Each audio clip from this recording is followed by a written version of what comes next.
right now, in Europe and South Korea, you can order an electric van that turns into a full camper in under 5 minutes. No tools, no drilling.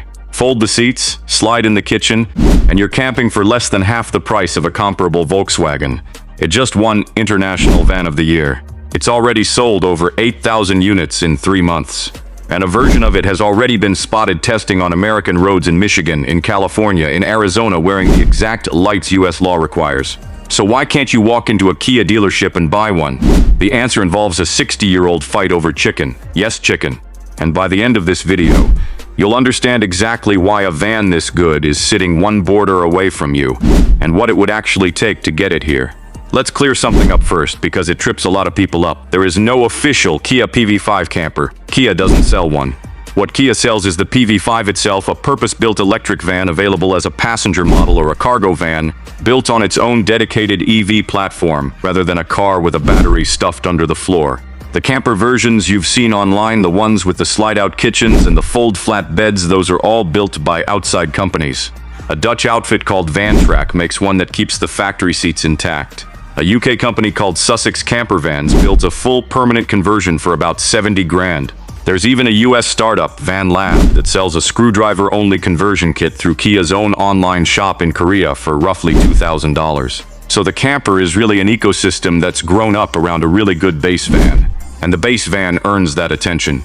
The long-range version claims up to 258 miles, and when a UK outlet tested it loaded with cargo, it actually matched that number almost exactly. It charges 10 to 80% in under half an hour, and it undercuts Volkswagen's ID Buzz by a wide margin while offering more usable payload. That's the product. Now here's the part that actually answers our question, why it's stuck on the other side of the Atlantic. The global rollout everywhere, but here the PV5 has been on sale in Europe and South Korea since the second half of 2025. The UK alone opened orders for a 7-seat version this past June. Canada already has it too. Kia's CEO confirmed that directly. Read that list again. Canada has it, the UK has it, South Korea has it. So this isn't a case of a company being too small, too new, or too cautious to sell in North America. Kia is actively selling this exact van right next door to the US, on both sides of it in some cases. Which raises the obvious question, what's different about the United States specifically? The real reason, and it really is about chicken, here's where it gets almost absurd. Back in 1964, the US was in a trade dispute with West Germany and France over chicken exports, literally poultry. Both countries had put tariffs on American chicken. In retaliation, President Lyndon Johnson slapped a 25% tariff on a handful of European goods, including light trucks and commercial vans. Most of those retaliatory tariffs disappeared over time. The one on vans never did. 60 years later, it's still on the books, and everyone in the industry just calls it the chicken tax. And it applies directly to the PV5 because the PV5 is built in South Korea and, in its van form, counts as exactly the kind of commercial vehicle that tax was written for. This isn't speculation, by the way. At the PV5's own reveal event in Spain, Kia's CEO, Ho Sung-song, was asked about a US launch directly. He didn't dodge it. He called it a genuinely difficult question, and confirmed the chicken tax would apply to the Korean-built van, and said Kia isn't currently planning meaningful sales volume for the US. He didn't rule it out completely. He mentioned Kia was still studying options, including possibly working with a local partner to modify the van once it's here. But as of right now, there's no commitment, so a 25% tax born out of a chicken argument in the 1960s is the single biggest reason you can't buy this van today.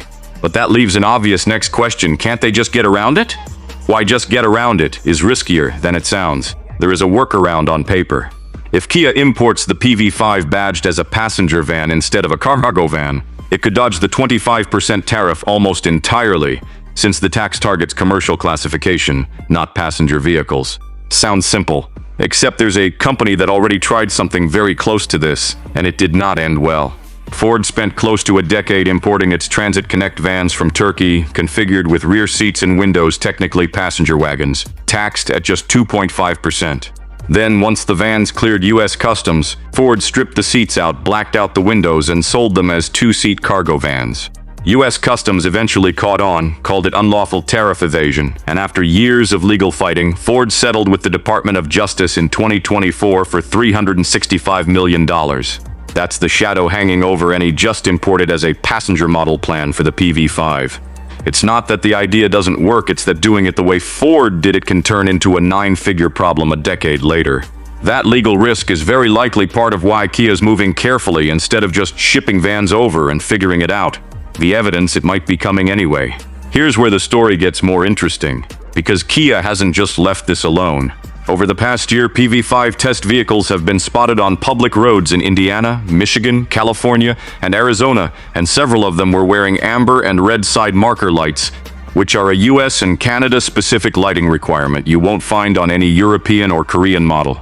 That's not a small detail. Adding those lights means someone is already doing real homologation work. When one of these test vans turned up in Ann Arbor, Michigan, Kia actually issued a statement about it. A spokesperson said the US is used as an R&D testing ground for vehicles built for other global markets, and that testing here, quote, does not imply plans for its sale in this market. Make of that what you will. Kia is testing US-spec equipment on American roads while officially telling reporters that doesn't mean anything. And then there's this. At the 2026 New York Auto Show, Kia showed a wheelchair-accessible PV5, built with brawn ability, dressed up in New York City taxi livery, and described by both companies as a production-ready concept. If the PV5 shows up on American streets before you can buy one at a dealership, there's a real chance the first one you see won't have a surfboard on the roof. It'll have a taxi light on top.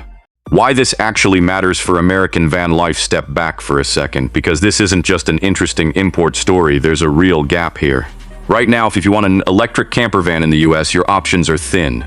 Winnebago's ERV2 is still just a test prototype years after its debut, and it only manages around 110 miles of range. A Detroit startup called Grounded sells a Ford-based EV camper, but their more capable version starts around $125,000. There is nothing on sale today that gives you what the PV5 already gives European and Korean buyers.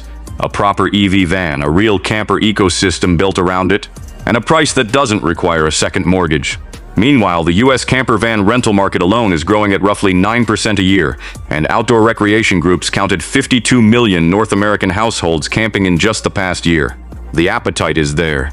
The product that could serve it already exists, it's just parked on the wrong side of a 1964 chicken argument. So here's where things stand. Kia has the van. Kia has the demand next door in Canada. Kia even has US-spec test vehicles quietly driving around several states. What Kia doesn't have is a plan it's willing to say out loud, and until the chicken tax gets resolved, or Kia builds a version of this thing on American soil, none of us are getting a factory PV5 camper anytime soon. If this whole one dumb old law keeps a great car out of America thing got you, trust me, the PV5 is not the only one. I've broken down another EV that's stuck in exactly this kind of limbo, and it's honestly an even weirder story. Click that video on the screen and I'll walk you through it.